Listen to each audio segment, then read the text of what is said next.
कुछ महान बुद्धिजीवियों ने मेरे कमेंट्स में कहा कि मुझे 100 साल पुराना इतिहास नहीं बताना चाहिए। ये जो कमेंट उसने कहा इसीलिए कहा क्योंकि उसकी मानसिक बुद्धि सीमित है। मैं बताना चाहता हूँ कि हाँ, इन नेताओं ने अपनी राजनीति की रोटियां सेकने के लिए हमारे एजुकेशन सिस्टम के साथ खिलवाड़ किया है। इन नेताओं ने अपने बच्चों को फॉरेन में पढ़ाने के लिए हमारे एजुकेशन सिस्टम के साथ खिलवाड़ किया है। नेताओं ने अपने फ्यूचर के लिए इस देशवासियों के बच्चों का फ्यूचर को सैक्रिफाइस किया है। आज बताना चाहता हूँ किस तरह का हिस्ट्री हमारी है, हमारी क्या रिच हिस्ट्री है जो हमें नहीं पढ़ाई जाती है और ना ही पिछले 70 साल के आज़ादी में पढ़ाई गई है।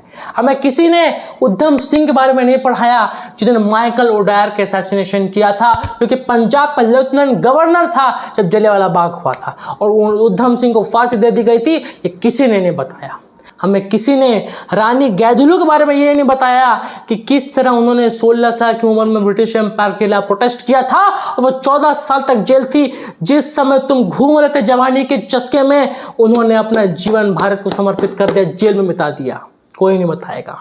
हमें कोई नहीं बताएगा कि किस तरह से वीलू नेचिया जो तमिल क्वीन थी, उन्होंने ह्यूमन बॉम्ब बनाकर ब्रिटिशर्स के खिलाफ लड़ाई की थी, ब्रिटिशर्स को पछाड़ा था।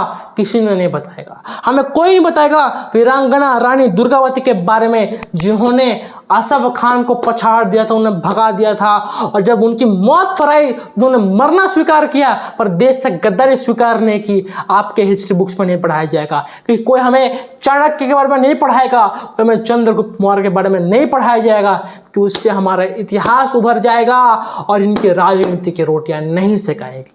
किसी ने हमें लचित बोरफुकन के बारे में नहीं बताया गया जिन्होंने अहोम साम्राज्य में रहकर ब्रिटिशर्स और मुगल्स को घुसने नहीं दिया था अपने साम्राज्य में। एक ऐसे महान व्यक्ति के बारे में हमें नहीं पढ़ाया जाएगा। हमें कभी भी अल्लूरी सीतारामा राजू के बारे में बताया गया नहीं बताया गया। उन्हें 27 साल की उम्र ब्रिटिशर्स ने मार दिया था। इसलिए पता है क्यों मार दिया था? कि उन्होंने उनके खिलाफ रेबेलियन किया था। हमें उनके बारे में इसलिए नहीं बताया जाएगा कि वो महान व्यक्ति थे, सनातन से जुड़े व्यक्ति थे।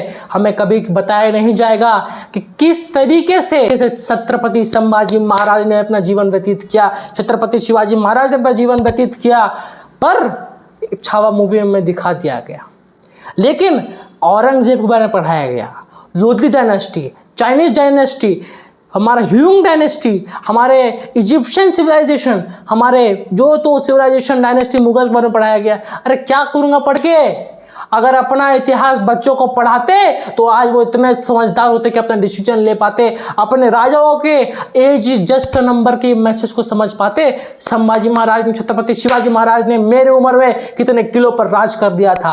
और तुम इतिहास की बात करते हो, किस इतिहास से अपने आप को परिचित करवाते हैं? मैं तो कहता हूँ मैं अब भारतीय हूँ, और जब भारतीय कहते हैं हमें इन सब चीज़ों के बारे में नहीं पता है तो मुझे शर्म आती है कि हमें अपने सिविलाइजेशन के बारे में नहीं पता है। लेकिन ये पता है कि चाइना में क्या हुआ, इंग्लैंड में क्या हुआ, यहाँ क्या हुआ, वहाँ क्या हुआ। हमें पता पाकिस्तान में क्या हुआ, लेकिन इंडिया का क्या सिविलाइजेशन था, क्या इतिहास था, हमें नहीं पता है। उस भकुए मैक्चुले के चक्कर में आज तक एजुकेशन सिस्टम सफर कर रहा है और कौन बताएगा इन सब चीज़ों के बारे में? कोई आवाज़ नहीं उठाने वाला यहाँ पे है नहीं, और अगर हम बोलेंगे तो विवाद हो जाएगा।